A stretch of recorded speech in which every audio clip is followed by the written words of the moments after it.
இது என்ன அதிகாரமையா? 12 அதிகாரம் வாசிங்க. இருக்கிற நேரத்துக்குள்ள சிந்திப்போம். ம் ம் ம்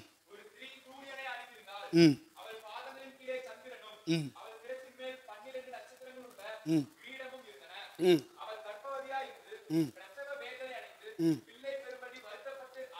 ம்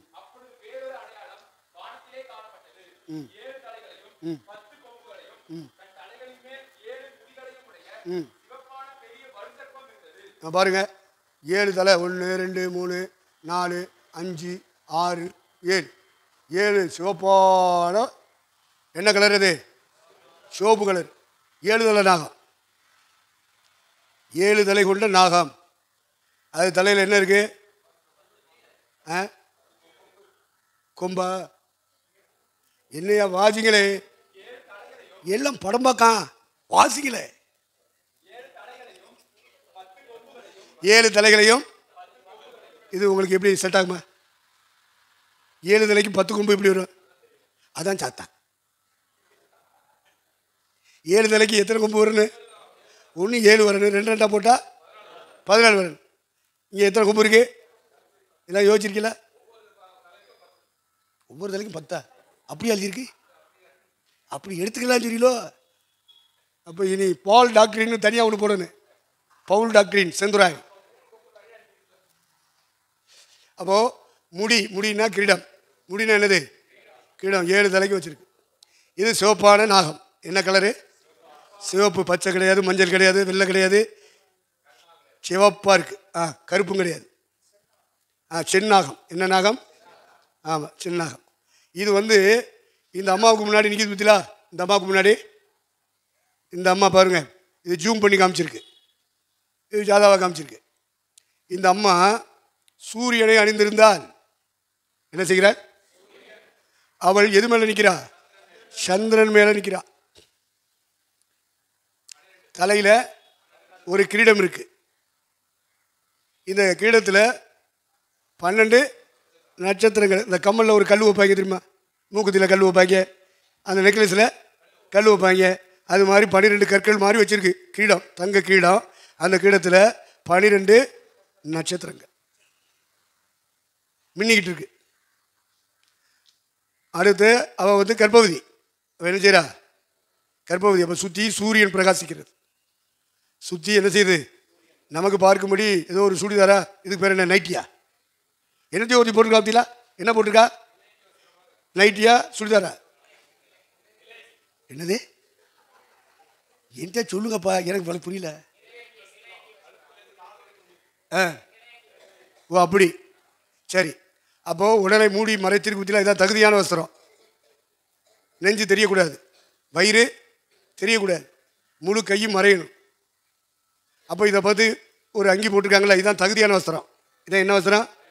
தகுதியான வஸ்திரத்தை உடுத்துங்க அப்படின்னு சொல்லியிருக்கு. அப்போ இந்த பொம்பளைக்கு வயிறு தெரியுதா? வயிறு தெரியுதா? வயிறு தெரிகிற மாதிரி சட்டை போட்டிருக்கா? சீலையை உடுத்திருக்கா? நெஞ்சு தெரிகிற மாதிரி சட்டை போட்டிருக்கா? கால் தெரிகிற மாதிரி போட்டிருக்கா? கால் தெரிகிற மாதிரி போட்டிருக்கா? இல்லை. அப்போ முழு உடலையும் மறைக்கிறதுக்கு பேர் தான் தகுதியான. மற்ற தகுதி கெட்ட, ஒழுக்கம் கெட்டார், அவலட்சணம். அதெல்லாம் லட்சணமா? அவங்களுக்கு அது லட்சணம், கடவுளுடைய பார்வையில் அது அவலட்சணம், அருவருப்பு. சரி, என்ன மாதிரி சொல்லிட்டே இருங்க. ரைட். இந்த அம்மா நிற்கிற இடம் எது? சந்திரன். இந்த அம்மாவுடைய வஸ்திரம் ஃபுல்லும் ஒயிட் அண்ட் ஒயிட், முழுவதும் சூரியனை சுற்றி ஒரு மகிமை இருப்பது போல். சூரிய ஒளியினாலே இதனுடைய உடல் மறைக்கப்பட்டு இருக்கிறது. என்ன உடல்? சூரியனினாலே, சூரிய ஒளியினாலே இந்த ஸ்திரீனுடைய உடல் மறைக்கப்பட்டிருக்கு. அதான் சூரியனை அணிந்திருந்தால். அது வாசிங்க. எங்கே காணப்படுது? வானத்திலே காணப்பட்டது. சூரியனை அணிஞ்சிருக்கா. என்ன ட்ரெஸ் போட்டிருக்கா? அப்போ சூரியன் சொன்னால் ஆதாம் ஏவாள் ஆரம்பத்தில் உடுத்தியிருந்தாங்கல்ல, அதுக்கு பேர் என்ன? மகிமை. ஒளியை வஸ்திரமாக தரித்துக் கொள்ளுதல். ஒளியை வஸ்திரமாக தரித்துக் கொள்ளுதல். ஆண்டவர் எப்படி ஒளிக்கு உள்ளே இருக்கிறாரோ, தன்னை மறைத்துக் கொண்டிருக்கிறாரோ, அதுபோல் இவர்களை சுற்றி ஒரு மகிமை பிரகாசிக்கிறது. அதான் ஒளியின் வஸ்திரம். ஒளியின் அதுதான் மகிமையின் வஸ்திரம். இப்போ சூரியனை அணிந்திருந்தால் அவள் பாதங்கள் சந்திரன் மேல், சந்திரன் பாதங்களுக்கு மேலே அவள் நிற்கிறாள். இந்த சந்திரனுக்கு மேலே நிற்கிற அவள் பாதம் எது மேலே நிற்கிது? சந்திரன் மேலே நிற்கிது. தலையில் கீழே வச்சிருக்கா. அடுத்து அவள் கர்ப்பஸ்திரியாக இருக்கா. அவள் என்ன ஸ்திரீ? கர்ப்பஸ்திரீ. இப்படி இருக்கும்போது இதை நல்லா விளைக்கிறேன்னு இந்த சீனை விவரிக்கிறாங்க, இன்டர்பிரிட்டேஷன் பண்ணுறாங்க, வியாக்கியானம் பண்ணுறாங்க. வானத்திலே காணப்பட்ட ஸ்திரீ, சிலர் மாதா என்று சொல்லுகிறார்கள். வானத்திலே காணப்பட்ட இந்த ஸ்திரீ ஒட்டுமொத்த யூத சமுதாய இஸ்ரவேலர்கள் என்று சொல்லுகிறார்கள். அதான் இஸ்ரவேலர்கள் என்று சொல்றாங்க. அப்போ இஸ்ரவேலர்கள் தான் இந்த ஸ்திரீ அடையாளப்படுத்துகிறது, மாதாவைத்தான் அடையாளப்படுத்துகிறது என்று கிறிஸ்தவர்களுக்குள்ளே இந்த மாதிரி பிரச்சாரங்கள் வந்துட்டு இருக்கு. அப்போ நமக்கு இதை சிந்திக்கும்போது நம்ம இந்த ஸ்திரீயை எப்படி எடுக்கணும்? எபேசியர் 5ஆம் அதிகாரத்தில் சொல்லப்பட்டிருக்கு. வெளிப்படுத்தல் 19:7 சொல்லப்பட்டிருக்கு. அவருடைய மனைவி 21:11 சொல்லப்பட்டிருக்கு. வெளிப்படுத்தல அவருடைய மனைவின்னு சொல்லியிருக்கும். வாசிக்க டக்கு டக்குன்னு நேராது. முதல்ல எபேசியர் 5 வாசி, 27 வாசி. எபேசியர் 5 27 வாசிங்க.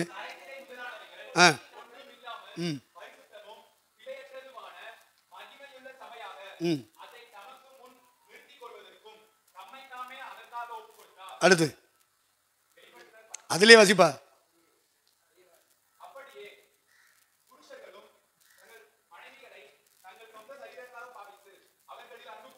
கடற்கரை வாசி போ.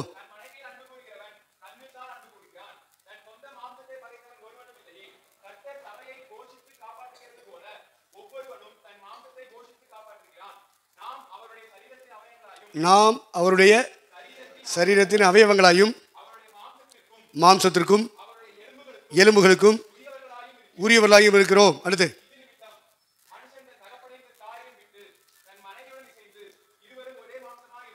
அடுத்து இந்த ரகசியம் பெரியது. நான் கிறிஸ்துவை பற்றியும் சபையை பற்றியும் பேசுகிறேன். புருஷ முஞ்சாதியை பற்றி பேசலே, புருஷனை பற்றி தான் பேசிட்டு வரேன், மனைவி பற்றி தான் பேசிட்டு வரேன். மனைவியை புருஷனை சொல்றதுக்காக நான் என்ன செய்யலை, சொல்லலை. கிறிஸ்துவை பற்றியும் சபையை பற்றி சொல்றேன். கிறிஸ்து புருஷன், சபை மனைவி, அவருடைய எலும்புகள், அவருடைய மாம்சம், அவருடைய ரத்தம், இதுக்கு உட்படுத்தப்பட்டது தேவனுடைய திருச்சபை. ஆகவே கிறிஸ்துவோடு இணைந்து இருக்க வேண்டும். புருஷன் மனைவியோடு இணைந்து இருக்கிறார், ஒரே மாம்சமா இருக்காங்க. நாம கிறிஸ்துவோடு இணைக்கப்பட்டு, திருச்சபை மக்கள் இணைக்கப்பட்டு ஒரே ஆவியா இருக்கணும். கர்த்தரோடு இசைந்து இருக்கிறவன் அவருடனே ஒரே ஆவியா இருக்கிறான். அவங்க ஒரே மாம்சம், கணவன் மனைவி. சபையும் கிறிஸ்து ஒரே ஆவி. அவர் என்ன சிந்திக்கிறாரோ அதைத்தான் சபை சிந்திக்கணும். அவர் எதை விரும்புகிறாரோ அதைத்தான் சபை விரும்பணும். அவர் என்ன ஆசைப்படுறாரோ அதைத்தான் சபை என்ன செய்யணும், ஆசைப்படணும். ஆனால் அப்படி சில நேரங்களில் இருக்கிறது இல்லை சபை. அதனால கரை வருகிறது. என்ன வருகிறது? திரை வருகிறது. அடுத்து பிழை. கரை, திரை, பிழை ஒன்றுமில்லாமல் பரிசுத்தமும் மகிமையும் உள்ள சபையாக, சூரியனின் மகிமை, சூரியனின் மகிமை, கிறிஸ்துவனுடைய மகிமை அவருடைய மனைவியாகிய திருச்சபைக்குள்ளே வரும்படியாக கரையை நீக்குகிறார், திரையை நீக்குகிறார், பிழைகளை நீக்குகிறார், பரிசுத்தப்படுத்துகிறார். அடுத்து மகிமை உள்ள சபையாக மாற்றுகிறார். தமக்கு முன் நிறுத்தி கொள்வதற்காக தம்மை தாமே சிலுவையில் ஒப்பு கொடுத்தார். பாவிகளை ரட்சிப்பது தேவ சித்தம் என்று சொல்லப்பட்டாலும் ஒரு பரிசுத்தமான சபையை தமக்கு முன் மத்திய ஆகாயத்திலே தமக்கு முன் நிறுத்திக் கொள்வதற்காக சிலுவையிலே தம்மை தாமே ஒப்பு கொடுத்தார். சபை வேணுமையா? அது கரை இல்லாத சபையா இருக்கணும், திரை இல்லாத சபையா இருக்கணும், பிழை இல்லாத, பரிசுத்தம் நிறைந்த, மகிமை நிறைந்த ஒரு சபையை இந்த பூமியிலே பார்க்க விரும்புகிறார். அதனாலதான் ஐயா கரப்படும் போதெல்லாம் கழுவுறாரு. கரப்படும் போதெல்லாம் திரைகள் வரும் பொழுது கழுவுகிறார். கரை திரை பிள வருது வாழ்க்கையில். இப்படியெல்லாம் புருஷன் என்று சொல்லப்படுகிற கிறிஸ்து தம்முடைய திருச்சபை என்று சொல்லப்படுகிற மனைவியை கரை இல்லாதபடி கழுவுகிறாரே, திரை இல்லாதபடி கழுவுகிறாரே. பரிசுத்தம் உண்டாகும்படி அதை வழி நடத்துகிறாரே, மகிமை அடையும் வரைக்கும் வழி நடத்துகிறார் பற்றிங்களா? இதுபோல் புருஷன் என்ன செய்யணும்? மனைவி நடத்தில் அன்பு கூறு. இது போல அன்பு கூறு. அப்படி அன்பு கூர்ந்தா அந்த சபை உனக்கு கீழ்ப்படியும். அந்த சபை கிறிஸ்துவுக்கு கீழ்ப்படிவது போல நீங்களும் புருஷருக்கு என்ன செய்யுங்கள்? கீழ்ப்படியுங்கள். அப்போ புருஷன் என்ன செய்யணும்? மனைவியை அன்பு கூறணும். அன்பு கூறனா என்ன? கரை வரும் பொழுது, திரை வரும் பொழுது, பலவீனப்படும் பொழுது, சோர்ந்து போகும் பொழுது, அவங்க சாப்பிடாமல் கிடக்கும்போது புருஷன் பக்கத்தில் உட்காந்து என்ன செய்யணும்? ஆற்றணும், தேற்றணும். கரை வந்தாலே கழுவணுமே. திரைனா முதிர்ச்சியின் அடிப்படையில் வயசாக வயசாக உடம்புல உள்ள தோலெல்லாம் என்ன செய்யும்? சுருங்கும் பற்றியில அந்த சுருக்கமெல்லாம் நீங்கி போய் ஒரு பளபளப்பு உண்டாகத்தக்கதாக கிறிஸ்து செய்கிறாராம் சபைக்குள்ள. காலங்கள் செல்ல செல்ல ஊழியத்தில் உற்சாகமாக ஓடிக்கிட்டு இருந்த நீங்களும் நானும் காலங்கள் போக போக நம்முடைய ஜெபத்தில் ஒரு சுருக்கம், நம்முடைய விசுவாசத்தில் ஒரு சுருக்கம், நம்முடைய பரிசுத்த வாழ்க்கையில் ஒரு சுருக்கம், நம்முடைய வசன வாழ்க்கையில் சத்தியத்தின் வாழ்க்கையில் ஒரு சுருக்கம். அந்த சுருக்கத்தை எல்லாம் நீக்கிடுவாராம். பல ஆக்கிடுவார். துணியை ஊற வச்சு துவைச்சி காய போட்டு எடுக்கும்போது அது என்ன செய்யும்? சுருக்கம் விழுந்திருக்கு. அந்த சுருக்கத்தை அயன் பாக்ஸ் வச்சு என்ன செய்யறேன்? அந்த சுருக்கத்தையெல்லாம் நீக்கி பளபளன்னு முடுமுடுன்னு மாக்கிராமத்திலா. இது மாதிரி நாம் காலங்கள் கடந்து போக போக நமக்குள்ளே வருகிற வாழ்க்கையின் சுருக்கங்களை கர்த்தர் மாற்றி பளபளப்பாக்குகிறார். சுருக்கங்களை மாற்றுவார். இப்படி புருஷராகிய கிறிஸ்து சபையாகிய மனைவியை நேசிப்பது போல புருஷர்களே உங்கள் மனைவிகளிடத்தில் என்ன செய்யுங்கள்? அன்பு கூறுங்கள். மனைவியானவளும் புருஷனிடத்தில் பய பக்தியாக இருக்கிறார். இதுதான் சத்தியம். அப்போ கிறிஸ்துவை புருஷனுக்கு ஒப்பிட்டு எபேசியர் நிருபத்தில் 5ஆம் அதிகாரத்தில் போல் குறிப்பிடுகிறார். இப்போ வாங்க வெளிப்படுத்தல் விசேஷம் 19:7-8.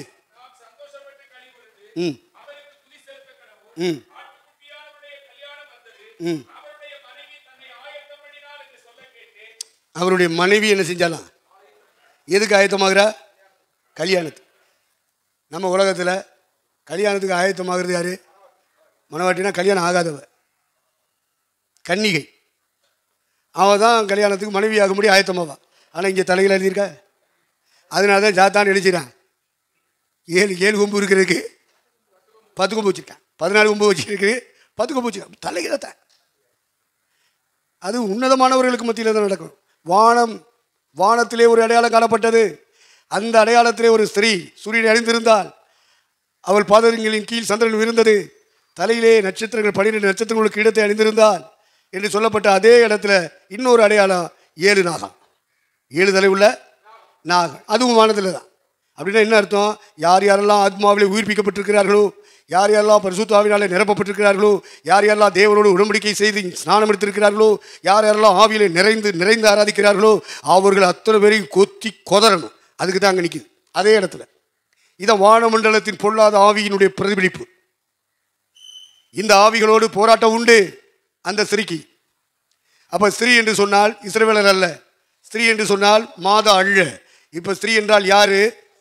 ரட்சிக்கப்பட்டு ஸ்நானம் எடுத்து பரிசுத்த ஆவியினால் நிரப்பப்பட்டு அந்நியபாஷை பேசி ஆவியோடு உண்மையோடும் ஆராதிக்கிற ஒரு கூட்டம் தான் ஒரு பெண் வடிவத்திலே காட்டப்படுகிறது. அது வானத்திலே காணப்பட்டது என்றால் எபேசியரில் 2:7-8 நீ வாசித்து பாருங்கள். அங்கே சொல்லப்பட்டிருக்கோம், நீங்கள் கிறிஸ்துவோடு உயிர்ப்பிக்கப்பட்டு உன்னதங்களிலே உட்கார வைக்கப்பட்டு இருக்கிறீர்கள்.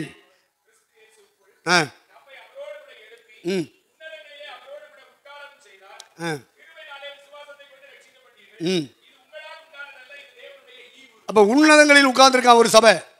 ரட்சிக்கப்பட்டவன் அவ்வளோ பேர் உட்கார்ந்துருக்கிற இடம் எது? உன்னதம். அதான் வானம்.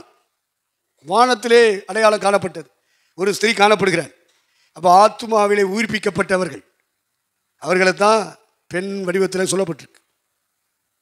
இவங்க இந்த கூட்டத்தில் உள்ளவங்க மனைவியாக ஒப்பு கொடுத்துருக்கணும். ஏசுனாருக்கு எந்த இடத்துக்கு கொடுக்கணும்? மனைவியாக ஒப்பு கொடுக்கணும். ஏசுனாருக்கு மனைவின்னு ஒரு ஆள் உண்டானால் அது தேவனுடைய திருச்சபை. மனைவிங்கிற இடத்துக்கு வரணும். முதல்ல பிள்ளையா இருப்பான், அப்பா அப்பான்னு கூப்பிட்டு இருப்பான். அதுக்கு அடுத்த ஸ்டேஜுக்கு வருவான். ஏசுனாரை சகோதரன் சொல்லுவான். அவர் தம்முடைய பிள்ளைகளை சகோதரன் என்று சொல்ல வைக்கப்படவில்லை. அதுக்கு அடுத்த ஸ்டேஜுக்கு வருவான். இதுதான் வளர்ச்சி. வளர்ச்சி முதிர்ச்சின்னு சொன்னால் ஜீசஸை ஒவ்வொரு ஸ்டேஜாக நம்ம என்ஜாய் பண்ணணும். சகோதரன் முதல்ல பிள்ளை, அப்புறம் சகோதரன், அடுத்து என்னது சிநேகிதன், ஃப்ரெண்டு. ஆபிரகாம் சிநேகிதன் என்று எண்ணப்பட்டான். ஃப்ரெண்டு மாதிரி பழகணும். ஜீசஸ் சொல்ற பிரதர் மாதிரி பழகணும், தாப்பும் உள்ள மாதிரி பழகிக்கிறேன்னு. அதுக்கடுத்து எப்படி என்ன பழக்கம்? ஃப்ரெண்டு மாதிரி பழகிட்டு அதுக்கு அடுத்த ஸ்டேஜ் என்ன? மனைவி. அடுத்த ஸ்டேஜ் என்னது? மனைவி, அவர் புருஷன். அந்த ஸ்டேஜுக்கு வரணும். இன்னும் அப்பா அப்பா அப்பான்னு பேசிக்கிட்டு இருந்தா போ பாப்பான்னு சொல்லிடுவாங்க. ஹஸ்பண்ட் ஏதுனார புருஷனாய் ஒரு சபை ஏற்றுக்கொள்ளுமானால், அந்த இடத்துக்கு வளர்ச்சி அடைந்திருக்குமானால், இவர்கள் தான் வருகையில் எடுத்துக்கொள்ளப்படுவார்கள். ஒருவன் ஏற்றுக்கொள்ளப்படுவான், ஒருவன் பிள்ளையாக இருக்கிறவன் கைவிடப்பட்டு போவான், சகோதரனாக இருக்கிறவன் கைவிடப்பட்டு போவான், ஃப்ரெண்டாக இருக்கிறவன் கைவிடப்பட்டு போவான். மனைவியாக இருக்கிறான் பார், மனைவி என்று சொல்லப்படுகிற சபையில் இருக்கான் பத்திலா, இவன் தான் ஏற்றுக்கொள்ளப்படுவான், மற்றவன் கைவிடப்படுவான். இதை நீங்கள் விளைகிறேன். அப்போ இந்த பூமியில் மனைவியாக இருக்கணும். இப்போ வெளிப்படுத்தல் 19:7 வாசி. 19:7 வாசி. ம் ம் ம் பார்த்தீங்களா? 21 எத்தனாவது வசனம்? 10வது வசனம் வாசி. ம் ம் ம் ம் ம்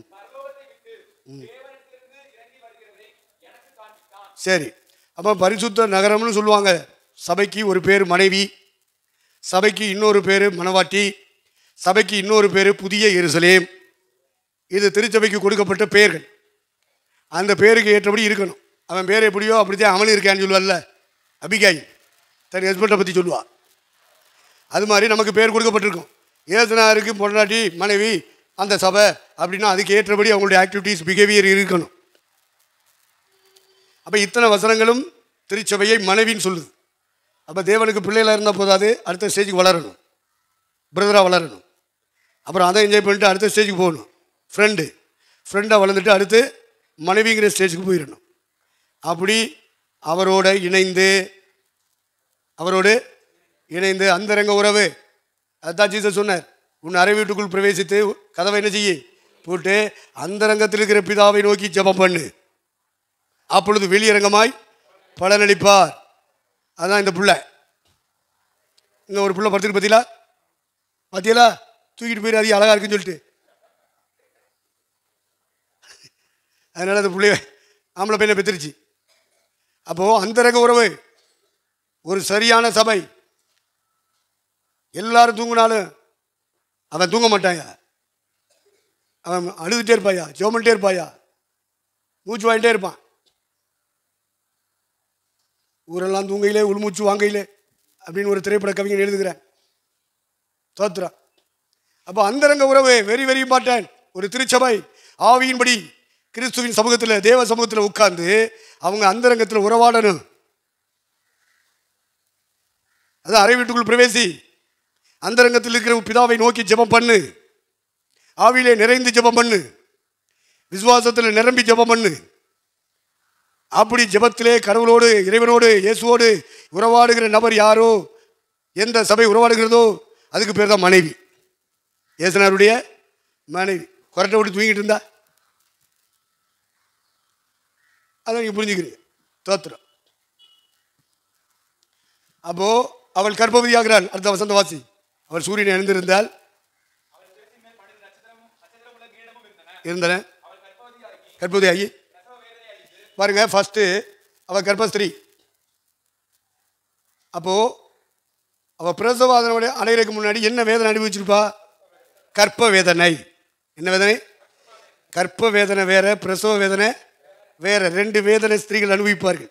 இது ஆண்களுக்கு என்னவனே புரியாது, ஆனால் தெரியும், ஆனால் புரியாது. அந்த வேதனை என்னன்னு ஸ்திரீகளாய் பிறந்தவர்களுக்கு மட்டும்தான் புரியும். நமக்கு ஆண்களுக்கு தெரியும்.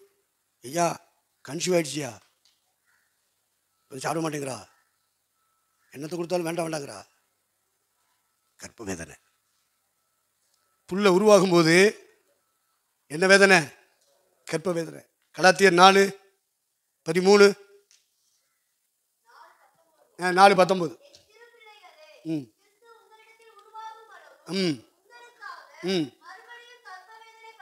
அப்ப கற்ப வேதனைப்படுகிற ஒரு சபை, அதுதான் கிறிஸ்துவின் மனைவி. அப்போ அந்த சபைக்கு கற்ப வேதனைனா என்னது? ஆத்துமாக்களை பெற்றெடுக்கணும். சுவிசேஷம்ங்கிற வார்த்தையை கொண்டு போய் கொடுத்து ஆத்துமாக்களை என்ன செய்யணும்? பெற்றெடுக்கணும். அழிவுள்ள வித்தினாலே அல்ல, அழியாததும் என்றென்றைக்கும் நிலை நிற்கிறதுமான வித்தாகிய அழிவில்லாத வித்தினாலே மறுபடியும் ஜெனிப்பிக்கப்பட்டிருக்கிறீர்களே. அந்த வார்த்தைகள் ரேமாவா போகணும். கர்த்தருடைய வார்த்தை தான் வித்து. அப்படிப்பட்ட சுவிசேஷ விதைகளை கொண்டு போய் போடணும். அப்போ அவனுடைய ஆன்மாவுக்குள்ள என்ன உண்டாகும்? விசுவாசம் உண்டாகும். அவன் மறுபுறப்படைவான். இப்போ கற்ப வேதனைப்பட்டதான ஜபத்தில் கிடைக்கிற வித்து, அதை கொண்டு போய் சுவிசேஷமாக பரப்பணும். விசுவாசிக்கிறவன் மனம் திரும்புவான், விசுவாசிக்கிறவன் மறுபுறப்பை அடைவான். கற்ப வேதனைன்னு ஒரு வேதனை இருக்கியா, பெருமூச்சு விட்டு அழுவான் அந்த நேரத்தில். அடுத்து பிரசவ வலி. அவள் பிரசவ வேதனைப்பட்டால் அந்த வசந்த வாசி, அவள் கர்ப்பவதியா இருந்து பிரசவ வேதனை. பிரசவ வேதனைனா முழு வளர்ச்சியடைந்த ஒரு குழந்தை பிறப்புகிறார். கரு உருவாகும் பொழுது அடைவது கற்ப வேதனை. கரு உருவாகி முழு வளர்ச்சியடைந்த பிறகு அடைகிற வேதனை, அந்த குழந்தையை பெற்றெடுப்பதற்கு அவள் படுகிற வேதனை பிரசவ வேதனை. அதுதான் அவன் சொல்றான் பவுல், பிரசவ வேதனைப்படுறேன் அப்படிமா, கற்ப வேதனைப்படுறேன்பா. இந்த 2 வேதனைக்கு தப்ப முடியாதியா? அதுதான் கிறிஸ்துவின் மனைவி. இவன் தான் வரிக்கு வருவான். இந்த வேதனைக்கு ஒரு ஸ்திரீ எப்படி தப்ப முடியாதோ, இதுபோல இயேசுவை புருஷனாக கொண்ட திருச்சபை இந்த வேதனைக்கு தப்ப முடியாத ஆத்துமாக்களை பெற்றெடுக்கும். அது அந்தரங்க உறவுல தான் இருக்கு, ஜெப வாழ்க்கையில தான் இருக்கு. தனி ஜெபம் இல்லைன்னா அவன்லாம் எங்கேயா வரிக்கு போகிறேன். 11 மணி 12 மணி 1 மணி வரைக்கும் மொபைலை பரட்டுறான் ஊழியக்காரன். அப்புறம் காலையில் 4 மணிக்கு எந்திரிக்கணும். எப்படி எந்திரிப்பேன்? 7 மணிக்கு 8 மணிக்கு எந்திரிக்கிறேன். இவெல்லாம் கிறிஸ்துவின் மனைவியா? இதெல்லாம் வருகை கருப்பா சோப்பான்னு பார்க்க முடியாது. போட்டு நமக்கு பார்ப்போம். அடுத்து பிள்ளை பெறும்படி வருத்தப்பட்டு அலறினாள். அப்போ ஒரு அலறுதலின் சத்தம். அது முதல் பிரசவம்னா அலறிடுவா. சீவன் போகிறது தான் அது மரண வேதனை தாயா. டெலிவரி பண்ணுறதுங்கிறது மரண வேதனை. ஒரு ஆத்துமாவை ரட்சிப்புக்குள்ளே, ஸ்நானத்துக்குள்ளே, அபிஷேகத்துக்குள்ளே, கிருபைக்குள்ளே, சத்தியத்துக்குள்ளே, சபைக்குள்ளே ஒரு ஆத்துமாவை கொண்டு வந்து நிறுத்தணும்னா அது பிரசவ வேதனை தான். அலறணும். சும்மா கூட்டத்தை வச்சு கையை தூக்க வச்சு யார் இயேசுவை ஏற்றுக்கொள்கிறீர்கள் அப்படின்னு சொல்லி இத்தனை பேர் இயேசுவை ஏற்றுக்கொண்டார்கள் விளம்பரம் பண்ணுறான்ல, அதல்ல. அது சும்மா தண்ணிக்குள்ள முக்கி உள்ளே வச்சுருவேன். அதெல்லாம் பிள்ளைகளே அல்ல, அதெல்லாம் பேயும் பிசாசுகளும். பேயும் கொஞ்ச நாள் கழிச்சு பார்த்தீங்கன்னா அது பேயானிக்கு, சாசானிக்கு. இப்படியெல்லாம் ஆத்துமாக்களை சேர்க்காது. அதெல்லாம் பரலோகத்துக்கு வராது. சும்மா ஞானசாரம் கொடுத்து உள்ளே வச்சின்னா மறுபிறப்பு இல்லாமல், பிரசவ வேதனைப்பட்டு நீ பெறாமல், கற்ப வேதனைப்பட்டு நீ பெறாமல், அந்த ரங்கத்தில் கடவுளோட ராக்காலமெல்லாம் அவரோடு இருந்து அந்த நேரத்தையெல்லாம் நீ செலவு செய்யாமல் தூக்குனாப்புல ஆளுகளை வாங்க வாங்க சபைக்கு வாங்க, உங்களுக்கு வியாதி போகும், உங்களுக்கு சாசு போகும், உங்களுக்கு சமானம் கிடைக்கும், இப்படியே சொல்லி சேர்த்து தண்ணிக்குள்ளே முக்கி வைக்கிறான் அத்தனை பெதோஸ்காரன். ஒரு ஆத்மாவது மன திரும்பி இருக்கா? ஒரு ஆத்மாவது மறுபிறப்பு அடைஞ்சிருக்கா? இவன் அதுக்காக கற்ப வேறப்பட்டிருக்கானா? இல்லையே. நான் சுவிசேஷத்தினாலே உங்களை பெற்றேன் சொல்லணும்ல. அந்தரங்கத்தில் உறவாடுனா தானப்பா அழிவில்லாத வித்து வெளிப்படும், ரேமா வெளி வரும். அந்த ஆத்மாவுக்குரிய ப்ரெசன்ட் வேர்டு கர்த்தருடைய ஆவியின் வார்த்தை வரும். அந்த வார்த்தையை கொண்டு போய் சேர்த்தாத்தானே அவன் மனம் திரும்புவான், மறுபிறப்படைவான். நீ அந்தரங்கத்தில் காத்திருக்கணும்ல. தேவ சமூகத்தில் எங்கே காத்திருக்க? ஊரை சுத்துற, நைட்டெல்லாம் மொபைலை போட்டு பரட்டிக்கிட்டு இருக்க, காசுன்னு தெரியல. யாராவது கொடுக்க மாட்டாளான்னு தெரியல. பிரைஸ் லார்ட் அப்படின்னு நீ வீட்டுக்குள்ளே போகிற, அவன் வெளியில் நின்று அம்மா தாயே அப்படின்னு ஒருத்தன் அவன் வெளியில் நின்று கேட்கான். அப்போ சென்னையில் போயிருக்கேன் ஊழியத்துக்கு, அப்போ தான் ஸ்டெப்பு வைக்கிறேன். சென்னையில் உள்ள பார்த்து சொல்கிறாரு, அம்மான்னு சொல்லிட்டு தாயேன்னு சொல்லிட்டு வெளியே ஒரு சத்தம் வருது. இவன் ஜோல்டர் பையன் போட்டுக்கிட்டு praise Lord sister, praise Lord. அவன் தோட்டத்தை பார்த்தோட பாஸ்டர் மாதிரி தெரியுது. பிரதர் வாங்க உட்காருங்க, ஐயா வாங்க உட்காருங்க. உடனே காப்பி போட போயிட்டாங்க. காப்பி போட்டு வர்றதுக்குள்ள இங்கே இது இருக்கு, டைம் பீஸா, அதை தூக்கி ஜோல்டர் பைக்கில் போட்டேன். பக்கத்தில் பைபிளை பார்க்குறேன், புத்தகங்கள்லாம் அடிக்கிருக்கு. ஓ, இதில் பைபிள் புதுசாக இருக்க. மகா திருட்டு போயிடுது. பிச்சைக்கார பயிலுக்கு மட்டும் இல்லை, யாரு மலேசியா போனீங்கன்னா நம்ம தமிழ்நாட்டு ஊழியக்காரங்களுக்கு கொடுக்குற பேர் என்ன தெரியுமா? திருடர்கள், இந்திய திருடர்கள். இந்தியாவுக்கு அத்தனை ஊழியக்காரனுக்கு கேட்ட பேர். இந்த தமிழ்நாட்டுக்காரன் உள்ள போயிட்டாங்க. இதை சொல்லி தந்தது மலேசியா கோலாலம்பூர் பிலிப்பு. கோலாலம்பூரில் வச்சிருக்காரு சபை. அதில் 2 வருஷம் பண்ணேன். அப்புறம் வீட்டுக்கு கூட்டு போனேன். அவனே சமைச்சு கொடுத்தான். அந்த பாஸ்டர் பெரிய பாஸ்டர், அவன் தான் சொல்லி தந்தான். ஐயா, இந்தியாவிலேருந்து யார் வந்தாலும் தமிழ்நாட்டுக்காரன், அதுவும் விசேஷமாக தமிழ்நாட்டிலேருந்து வர்றான்னு சொன்னா ஏற்றுக்கிற மாட்டாங்க. ஐயா ஏயா அவ்வளோ பெரிய திருட்டுப்பேன். அப்போ எனக்கு எப்படி இருக்கு? இன்னும் கொஞ்சம் நேரம் இருந்தானா என்னையும் திட்டு போய் இடத்த காலி பண்ண. ராஜேந்திரன் சொன்னார், பாளையங்கோட்டை, நான் உன்னை அனுப்புகிறேன். ஒய்கேபி ஹென்றி அனுப்பியிருக்கேன், குமாரதாஸ் அனுப்பியிருக்கேன், உன்னையும் அனுப்புகிறேன். நீ பாஸ்போர்ட்டை கொண்டா, பாண்டிச்சேரிக்கு அனுப்பி அதை செட் பண்ணுறேன், விசா வரது. அப்போ டிடி மனோர் ஒருத்தர் இருக்கார், அவர்கிட்ட போய் கேட்டேன், ஐயா அப்படி தலைவர் இப்படி சொல்கிறாரு, மலேசியா அனுப்புகிறேன், நீ வா அப்படின்னு கூப்பிட்றாரு, நீங்கள் என்ன சொல்கிறீங்க? போகாதீங்க. ஏன் போகக்கூடாது? ஒரு தடவை வாய்ப்பு வருது, போகலாம்னு ஆசைப்பட்டுட்டு இருக்கேன், போகக்கூடாதுன்னு சொல்லியே. ஐயா உங்களை மாதிரி ஆள் போகக்கூடாது. ஏன்? அங்கே போனால் திருட்டு போயிருந்தேன். அந்த மாதிரி திருடர்களாக அநேகர் இருக்காங்க. இருக்கட்டும், அவங்க இருக்கட்டும், அது அவங்க பிஸ்னஸ். அப்போ ப்ரைஸ்லான்னு சொல்லி உள்ளே போகிறான். நான் அப்போ தான் ஊழியத்துக்கு வரணும்னு சொல்லிட்டு வந்திருக்கேன். வேலையை ராஜினாமா பண்ணிட்டு மெட்ராஸில் இருக்கேன்.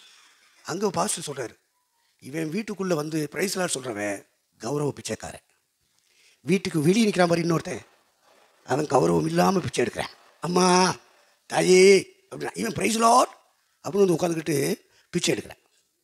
ஒரு காலையில் எழுந்திரிச்சு ஒரு 50 வீடு சுற்றிட்டான்னு வச்சுக்க, ஒரு வீட்டுக்கு 10 ரூபா 20 ரூபா போட்டாலுமே ஒரு அமௌண்ட் வந்துடுமா? அப்போ என்ன பிச்சைக்காரன்? Honourable beggar. என்ன பக்கர்? கௌரவ பிச்சைக்காரன். நான் திரும்ப வேலைக்கு போயிடலாம் மாட்டேன்னு நினச்சேன். என்னடா பாஸ்டர்மாருக்கு இப்படியெல்லாம் பட்டம் கொடுக்குறாங்க, தேவனுடைய ஊழியத்தை செய்ய வந்திருக்கோம், நம்ம தேவ மனுஷன் அப்படின்னு போனால் கௌரவ பிச்சைக்காரன் பிரச்சனை பண்ணுறாரு. ஊழியம் செய்ய விருப்பம் வருமா? ஆனாலும் கர்த்தர் நல்லா நிறுத்தினார். கிருபை, இதெல்லாம் புத்தி கேட்டாது, எல்லாம் கிருபாய் எல்லாம் ரைட். அப்போ பிரசவ வேதனை அந்த திருச்சபைக்கு இருக்கணும். அதுக்கு முன்னாடி கற்ப வேதனை இருக்கணும். அந்தரங்கத்தில் கிறிஸ்துவாகி புருஷனோடு ஜெப வாழ்க்கையில் அவங்க என்ன செஞ்சிருக்கணும்? நீண்ட நேரங்கள் உறவாடி இருக்கணும். இப்படிலாம் செய்கிற சபை தான் கிறிஸ்துவின் மனைவி. கிறிஸ்துவின் மனைவி தான் மனவாட்டியாக மாறும். இதெல்லாம் புரிஞ்சுக்கிறணும். வருகையில் எடுத்துக்கொள்ளப்படுவார்கள். வருகையில் எடுத்துக்கொள்ளப்படுகிற திருச்சபை மக்கள் தான் மனவாட்டியாக மாறுவார்கள். அவருடைய மனைவி தன்னை ஆயத்தம் பண்ணினாள் என்று சொல்ல கேட்டேன். தூதன் கூட்டிக்கிட்டு போகிறான் யோவானை, உயர்ந்த மலையில் போய் நிப்பாட்டுறான். நிப்பாட்டிட்டு சொல்கிறான், உனக்கு ஆட்டுக்குட்டியாக அவனுடைய மனைவியை காட்டுறேன் வா. அங்கே போனால் அவன் ஒரு நகரத்தை காமிக்கிறான். இதை நகரத்தை காமிக்கிறான். அப்போ புதிய எருசலேம் என்றாலும், மனவாட்டி என்றாலும், மனைவி என்றாலும் திருச்சபையை காண்பிக்கிறது. மீட்கப்பட்டவர்கள் கூட்டம், மனம் திரும்பினவர்கள் கூட்டம், மறுபடி பிறந்தவர்கள் கூட்டம், பாவமளிப்பு நிச்சயத்தை பெற்றவர்கள் கூட்டம், பரலோக சந்தோஷத்தினால் நிரப்பப்பட்ட கூட்டம். அந்த கூட்டம் தான் இந்த ஸ்ரீ. அப்போ அந்த ஸ்ரீ பிரதராக இருக்கணும். ஃபஸ்ட்டு பிள்ளையாக இருக்கணும், அப்புறம் பிரதராக மாறணும், அதுக்கப்புறம் ஃப்ரெண்டாக மாறணும், அதுக்கப்புறம் மனைவியாக மாறணும். இப்படி பரிசுத்த ஆவியை பெற்றவங்க இப்படி ஒவ்வொரு ஸ்டெப்பாக என்ன செய்யணும்? வந்துட்டே இருக்கணும். கிறிஸ்துவ இப்படி என்ஜாய் பண்ணணும். அப்போ தான் வருகைக்கு போக முடியும். வருகை பாட்டு பாடுறவெல்லாம் போக மாட்டான். வருகைக்கு வரணும் அப்படின்னு சொல்லி ஜெபம் பண்ணுறவங்களாம் வரமாட்டான். வருகை பற்றி நல்ல பிரசவம் பண்ணுறான், பாயிண்டா பண்ண நாள் வந்துடுவானா? வரமாட்டான். சூரியனை அணியணும். அந்த சபை சூரியனை, அதான் நீதியின் சூரியன், சிலுவையில் அறியப்பட்ட கிறிஸ்துவின் ஒளி. இந்த ஒளியின் வெள்ளத்துக்குள்ளே வரணும். அப்போ ஒரு சபை மனைவியாக மாறணும்னா நீதியின் சூரியனுடைய ஒளியினால் நிரப்பப்பட வேண்டும். அதை ரோமர் 3ஆம் அதிகாரத்தில் விவரிக்கிறேன் அப்போஸ்தலனாகிய பவுல். அப்போ அந்த நீதி என்ன நீதி? தேவ நீதி. நியாயப்பிரமாணத்தினால் வரும் நீதி அல்ல, மனுஷனுடைய நீதி அல்ல, ஒரு மனிதனை சபைக்குள்ளே கொண்டு வருவது தேவ நீதி. அந்த தேவ நீதி என்பது நீதியின் சூரியனாகிய கிறிஸ்துவில் இருந்து வெளிப்படுகிற ஒளி. அந்த வெளிச்சத்தை நீங்கள் நானும் பெற்றுக்கொள்ளணும். அந்த 3ஆம் அதிகாரம் 23, 24 வாசிங்க. ரோமர்.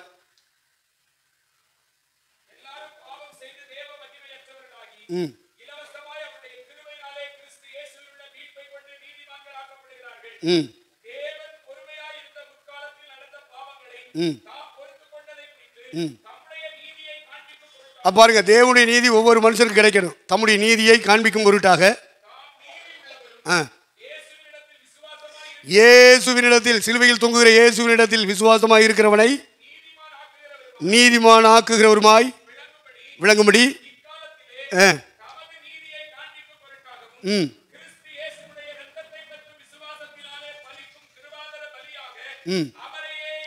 அப்ப சிலுவையில் தொங்கி மரித்து ரத்தம் சிந்தினார் பார்த்தீங்களா?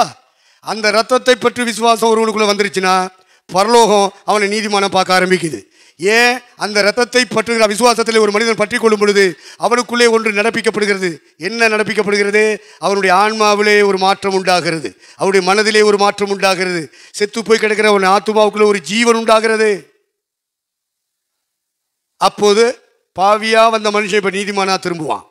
சிலுவை நடிவாரத்திலே வந்து சிலுவையிலே தொங்குகிற இரட்சகர் இயேசுவையும் அவருடைய பாடு மரணங்களையும் அவர் மூலமாய் சிந்தப்பட்ட இரத்தத்தையும் ஒருவன் விசுவாசத்தின் மூலமாய் பற்று கொள்வானானால் அவனை பரலோகத்தின் தேவன் பிதா நீதிமானாக மாற்றுகிறார். அவனை நீதிமானாக மாற்றுவதற்காக இயேசு ரத்தம் சிந்தினார். இயேசு கிறிஸ்துவின் ரத்தம் சகல பாவங்களை நீக்கி நம்மை சுத்திகரிக்கும்.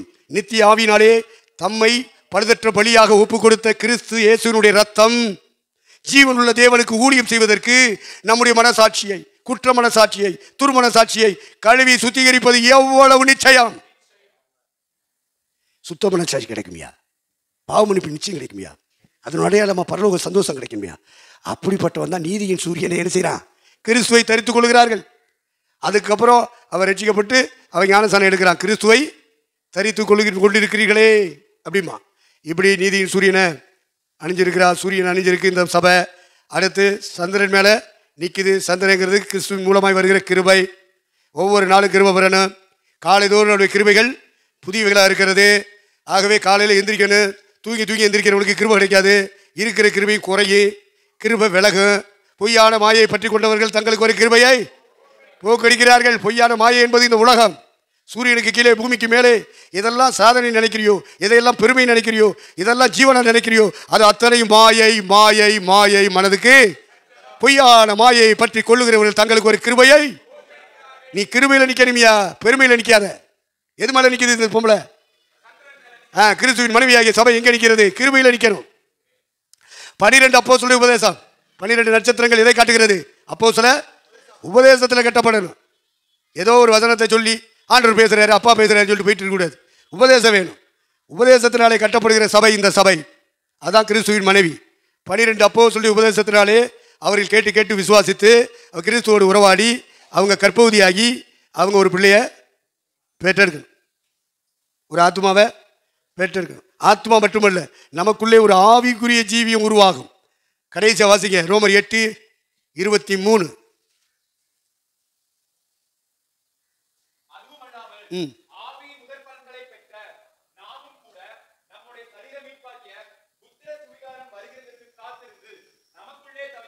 நம்முடைய சரீரத்துக்கு, இந்த பலவீனமான சரீரத்துக்கு ஒரு மீட்பு வரணும். அடிக்கடி வியாதி நோயும் தாக்குகிற இந்த சரீரத்துக்கு ஒரு மீட்பு வரணும். இச்சையும் ஆசைகளும் விருப்பங்களும் வந்து தாக்குகிற இந்த சரீரத்துக்கு ஒரு மீட்பு வர வேண்டும். அதுதான் மீட்பின் நாள். அன்றையும் மீட்கப்படும் நாளுக்கு என்று முத்திரையாகப்பட்ட தேவனுடைய பரிசுத்த ஆவியை துக்கப்படுத்தாதிருங்கள். ஆவியானவரை சந்தோஷப்படுத்துகிற வாழ்க்கைக்கு வாருங்கள். பரிசுத்த ஆவியை துக்கப்படுத்தி ஓ ஆசை ஓ இச்சை அது நிறைவேறக்கூடாது. அப்ப வியாதி நோய் பலவீனப்படுத்தப்படணும். நீங்களும் நானும் பலப்படுத்தப்படணும். பரிசுத்த ஆவியில நிரம்பி சரீரத்தில் வருகிற ஆசை இச்சைகளை என்ன செய்யணும்? அழிக்கணும். சரீர மீட்பாகிய புத்திர சுவிகாரம், இது உங்களுக்குள்ளே எனக்குள்ளே உருவாக்கப்படுகிற ஒரு ஆண் பிள்ளை. உங்களுக்குள்ளே எனக்குள்ளே உருவாக்கப்படுகிற ஆண் பிள்ளை. புருஷராயிருங்கள் சொன்னார்ல பவுலே, விழித்திருங்கள், புருஷராயிருங்கள் அப்படின்னு சொல்லியிருக்கு. அப்ப ஆண் பிள்ளைனா புருஷத்துவம். உனக்குள்ளே எனக்குள்ளே சபைக்குள்ளே ஒரு புருஷத்துவம் உண்டாகணும். ஆண் பிள்ளை உருவாகணும். அதான் சரீர மீட்புக்காக காத்திருக்கிற வாழ்க்கை. இந்த சரீரம் மருவமாகணும், ஒருவேளை மரிச்சு மண்ணுக்குள்ள போயிட்டா கிறிஸ்து வரும்போது அது மகிமையான சரீரமா உயிரோட எழும்படும். இந்த விசுவாசத்திலே சபைக்குள்ளே உருவாக்கப்பட்டு கொண்டே இருக்கும் ஒரு கூட்டம். அந்த ஏக நம்பிக்கை, கர்த்தர் வருவார், என் நேசர் வருவார், என் ஆத்தும நேசர் வருவார். வரும் பொழுது நான் உயிரோடு இருந்தால் இந்த அற்பமான சரீரம், பலவீனமான சரீரம், வியாதி நோய் பிடித்த சரீரம், அடிக்கடி ஆசைப்படுகிற, இச்சிக்கிற, அருவருப்புக்குள்ளே போய்கொண்டிருக்கிற இந்த சரீரம் மீட்கப்படும். மீட்பின் நாளுக்கு என்றுதான் நமக்குள்ளே பரிசுத்தாவி அனுப்பியிருக்கிறார். ஆவினாலே நிறைந்து நிறைந்து அந்நிய பாஷையிலே பேசுறது மட்டுமல்ல, ஆவினாலே நிறைந்து நிறைந்து மாம்சத்தின் ஆசை இச்சைகளை அழிச்சுக்கிட்டே வரணும். ஆவினாலே தங்கள் மாம்சத்தை அழிக்கிறவர்கள் பிழைப்பார்கள். ஆனபடியால் கிறிஸ்து இயேசுவுக்கு உட்பட்டவர்களாக இருந்து மாமிசத்தின்படி நடவாமல், மாம்சத்தில் எழும்புகிற ஆசை இச்சையின்படி நடவாமல், ஆவியின்படியே நடக்கிறவர்களுக்கு ஆக்கினை தீர்ப்பு இல்லை. அதனால இறை தூதர்கள், தேவனுடைய பிள்ளைகள், தீர்க்கதரிசிகள் 11ஆம் அதிகாரத்தை கடந்து 12ஆம் அதிகாரத்துக்கு வரும்போது இந்த சத்தியங்களுக்குள்ள நம்மையும் நடத்தணும், நம்முடைய சபையையும் நடத்தணும். அப்போ ஆண் பிள்ளை என்று சொல்லும்போது ஒன்று சபை உருவாகிறது, அதாவது ஆத்துமாக்களை பெற்றெடுப்பதை காண்பிக்கிறது. மற்றொன்று நமக்குள்ளே ஒரு ஆண் பிள்ளையை உருவாக்குவது. இந்த ஆண் பிள்ளை தேவனிடத்துக்கு எடுத்துக்கொள்ளப்பட்டது, அதான் ரேப்சர், வருகை, ரகசிய வருகையில் எடுத்துக்கொள்ளப்படுகிற கூட்டம். அது ஆண் பிள்ளையாக இங்கே இருக்கிறது. அப்போ தேவனுடைய திருச்சபை என்பது இந்த பெண்ணு, மனைவி, கிறிஸ்துவின் மனைவி. அந்த மனைவி கர்ப்பவதியாகி பிரசவ நடந்து வருத்தப்பட்டு அலறி ஆண் பிள்ளையை பெற்றாள். அந்த ஆண் பிள்ளையை கொத்துபடி இந்த 7 நாகம் பறந்து வருது. உடனே கர்த்தர் பார்க்கிறேன், ஆஹா பிசாசுடைய கையில் கொடுத்துடக்கூடாது, கொத்தி கொதறின்னு சொல்லிட்டு ஆண் பிள்ளைய ஒரு கிருபை அப்படியே தூக்கிட்டு போகுது, அபிஷேகம். அதான் ரேப்சர், வருகை, எடுத்துக்கொள்ளப்படுகிற கூட்டம், கைவிடப்படுகிற கூட்டம் இந்த பொம்பளை. சபை மக்கள் அநேகர் கைவிடப்படுவார்கள். ஆனால் அந்த சபைக்குள்ள ஒரு கூட்டம் உருவாக்கப்படுதில்லை, அதான் ஆண் பிள்ளை. எடுத்துக்கொள்ளப்பட வேண்டும், இந்த சரீரம் மர்வமாக வேண்டும். மரித்து விட்டால் இந்த சரீரம் கர்த்தர் வரும்போது உயிர்த்தெழுந்த சரீரத்தை பெற்றுக்கொள்ள வேண்டும் என்ற எதிர்பார்ப்போடு, ஏக்கத்தோடு, பெருமூச்சோடு காத்து கொண்டிருக்கிற ஒரு சபை இருக்கு பார்த்தீங்களா, அதுதான் ஆண் பிள்ளை கூட்டம். சபைக்குள்ளேயே சபை, அவங்க காத்திருப்பாங்க. சரீர மீட்பாகி புத்திர சுவீகாரம் வர காத்திருந்து நமக்குள்ளே தவிக்கிறோம் ஒரு தவிப்பு. என் நேசரே எப்பொழுது வருவீர், எப்பொழுது என்னை எடுத்துக்கொள்வீர், எப்பொழுது அழைப்பீர் என்று ஒரு ஏக்க பெருமூச்சு விட்டுக்கிட்டு இருப்பான். அவன் சபைக்குள்ளேயே கிடப்பான். கர்த்தர் எப்பொழுது வருவார்னு கர்த்தருடைய வருகைக்காக ஏங்கிட்டு இருப்பான். என்று போவதியே என் பிரியமே, மழை பெஞ்சு ஒளிஞ்சு போச்சு, புஷ்பங்கள்லாம் பூத்து என்ன செய்து வாசனை பரிமளிக்கிறது, குருவிகள் பாடும் சத்தம் கேட்கிறது. என் பிரியமே, என்று போவதியே உன் முகரூபத்தை காட்டணும். மணவாளை அங்கிருந்து வருவார். என் நேசரே நீர் எப்பொழுது வருவீர் என்று இதெல்லாம் என்ன செய்ய மறுமை பறந்து போயிட்டு. அப்போ மரணம் ஜெயமாக விழுக்கப்பட்டது. மரணம் ஜெயமாக, பாதாளமே உன் ஜெயம் எங்கே, மரணமே உன் கூறு எங்கே என்றும் வெற்றி முழக்கத்தோடு பறந்து போவான் பாருங்க ஒரு கூட்டம். அவன் தான் ஆண் பிள்ளை, இவன் தான் ஏற்றுக்கொள்ளப்படுகிற கூட்டம். அந்த கூட்டத்தில் நீங்களும் நானும் இருக்கணும். பரிசுத்தவான்கள் எல்லாரும் மத்தியாகத்தில் கிறிஸ்துவ அப்படி சூழ்ந்து வரும்போது நீங்களும் நான் அந்த கூட்டத்துக்குள்ளே இருக்கணும். எல்லாரும் எந்திரிப்போமா?